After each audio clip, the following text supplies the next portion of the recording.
Their father was furious. "Why do they have to go to a double feature? Isn't one movie enough?" I couldn't explain it to him. The girls were still girls. They were supposed to have fun. He was beside himself. He was terribly jealous, and so was I. Evidently picking up glimmers of information from snatches of grown-up talk, Joan and Mimi seemed troubled by the family conflict over Rugger. The girls were very upset that the adults were at odds, Tia remembered. They thought they were doing something wrong because they were happy, or Rugger and I were doing something wrong because we were in love and enjoying it. I was afraid they were getting the impression that men and sisters don't mix, and I guess they did. But Mimi and Joni were fine, as long as they got the same kind of ice cream and the scoops were the same size. As they grew, Joan and Mimi drew closer, and their older sister turned inward. When Mimi was very young, Pauline and I hated her, Joan remembered. Mimi was the youngest and the prettiest, so Pauline and I conspired against her. That didn't last long. Pauline was a loner. When she was 11, Pauline built a treehouse and spent much of her time between school and sleep alone there. When Joan asked if she could play with her, Pauline replied, "Sure, you can be the daddy. Go to work. Bye." At mealtime, Pauline would construct a barricade of cereal boxes around her play-setting. "After Pauline built that treehouse, she never really came out," said their mother. "Mimi and Joni discovered each other. They were very different, like my sister and me in a way, but very tight, like us." Because young Joan could draw, mainly clever, skillful sketches of her family, her classmates, and herself, she was considered the artistic one. Joan also had a quick, sassy wit and a knack for imitating voices. "Joni was so funny," said Mimi. "She made you laugh so hard you almost didn't mind that it was at your own expense."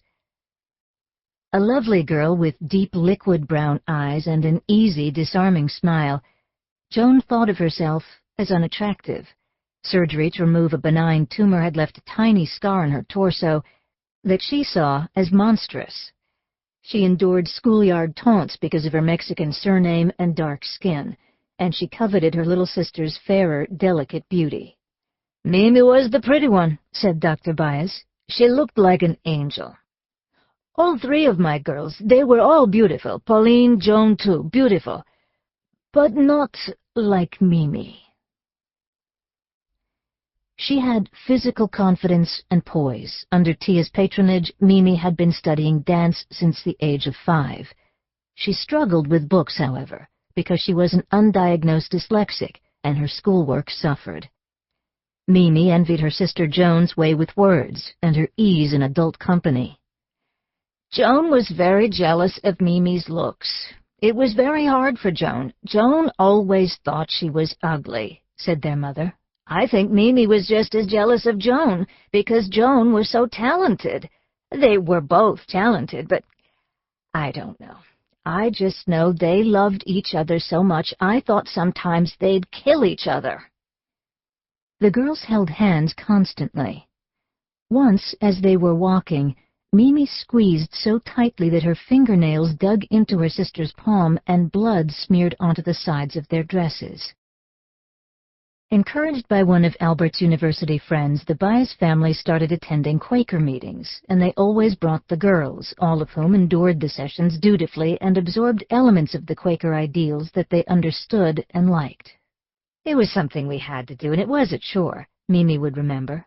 But all three of us seemed to get the basic idea that peace was a good thing. We basically made faces at each other at the meetings. Still, one speaker succeeded in capturing Joan's attention, a small, frail, monkish fellow named Ira Sandpearl. Moved by his lecture on pacifism, Joan asked him for advice in applying his principles to her life. I asked him how I could learn to get along with my sister Mimi, Joan recalled. She was very beautiful, and we fought all the time. It seemed so endless and unkind. Ira said to pretend that it was the last hour of her life, as he pointed out it might well be. So I tried out this plan, and Mimi reacted strangely at first, the way anyone does when a blueprint is switched on him without his being consulted. I learned to look at her And as a result, To keep listening to this audiobook for free, click the link in the description. It will take you to a free Audible trial where you can listen to this and many other books for free for 30 days.